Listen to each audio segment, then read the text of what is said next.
శ్రీమహాగణాధిపతయే నమః. హరి ఓం. వసుదేవసుతం దేవం కంసచాణూరమర్దనం దేవకీ పరమానందం కృష్ణం వందే జగద్గురుం. ఓం పార్థాయ ప్రతిబోధితాం భగవతా నారాయణేన స్వయం వ్యాసేన గ్రథితా పురాణమునినా మధ్యే మహాభారతం.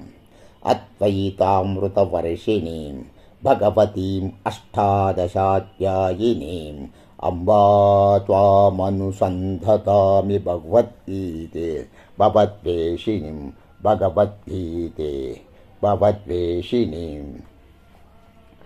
ప్రియ భగవద్బంధులారా, మనం ఇదివరలో 3వ అధ్యాయం కర్మయోగమునందు 30వ శ్లోకం వరకు తెలియజేసినాం. మరల 31 నుండి తెలియజేసుకుంటున్నాం. కావున గమనించగలం. కేవలము శ్లోకములు లేకుండా అర్థములు మాత్రమే తెలియజేస్తున్నాము. దోషదృష్టి లేకుండా శ్రద్ధాయుక్తులైన ఈ మతమును అనుసరించు మానవులు కూడా సమస్త కర్మబంధముల నుండి ముక్తులయ్యెదరు. కానీ నాయందు దోషారోషణ చేయుచు నా ఈ ఉపదేశమును అనుసరింపని మూర్ఖులు సమస్త జ్ఞాన విషయముల యందును మోహితులై విపరీత జ్ఞానోపహతులై భ్రష్టులై కష్ట నష్టముల పాలయ్యదరని ఎరుంగుము. సమస్త ప్రాణులను తమ తమ ప్రకృతులను అనుసరించే స్వభావములకు లోబడి కర్మలు చేయుచుండను. జ్ఞానియు తన ప్రకృతిని స్వభావమును అనుసరించే క్రియలను ఆచరించును. ఎవ్వరైనను పట్టుపట్టి కర్మల ఎట్లు త్యజింపగలరు. కర్మలను ఎట్లు త్యజింపగలరు? ప్రతి ఇంద్రియార్థమునందును ప్రతి ఇంద్రియ విషయమునందును రాగద్వేషములు దాగియున్నవి. మనుష్యుడు ఈ రెండిటికి నీ వశము కాకూడదు.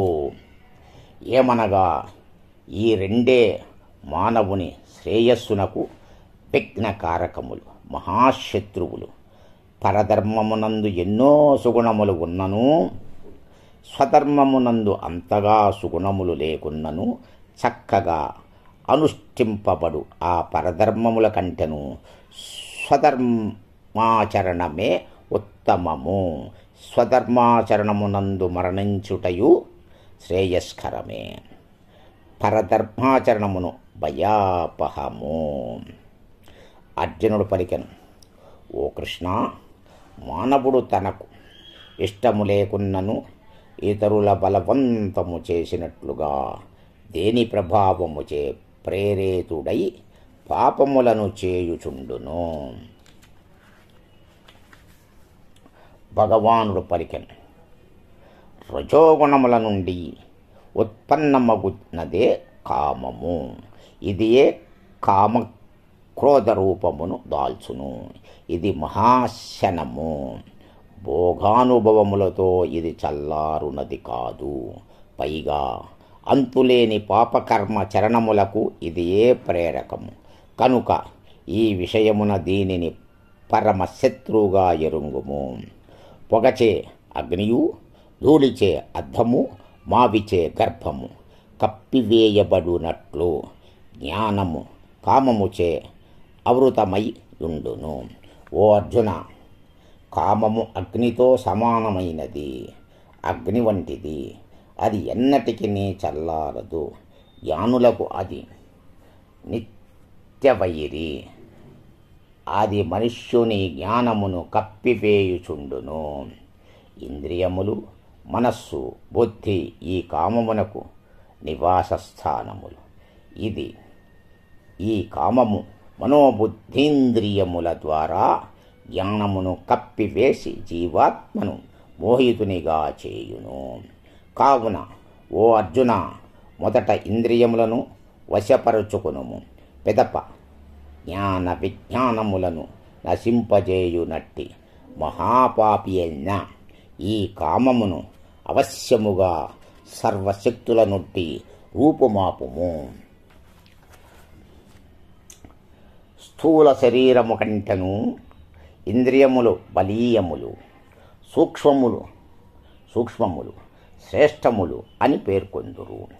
ఇంద్రియముల కంటెను మనస్సు, దానికంటెను బుద్ధి శ్రేష్టమైనవి. ఆ బుద్ధి కంటెను అత్యంత శ్రేష్టమైనది, సూక్ష్మమైనది ఆత్మ. ఈ విధముగా బుద్ధి కంటెను ఆత్మపరమైనదని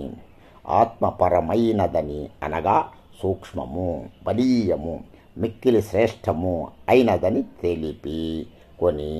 తెలిపికొని ఓ మహానుభావు, బుద్ధి ద్వారా మనస్సును వశపరచుకొని దుర్జయ శత్రువైన కామమును నిర్మూలింపుము.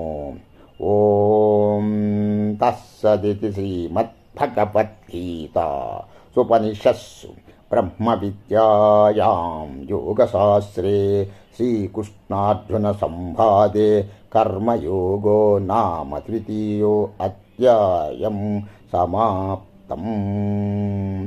ఓం నమః శివాయ చ నమః శివాయ. ఓం శాంతి శాంతి శాంతి.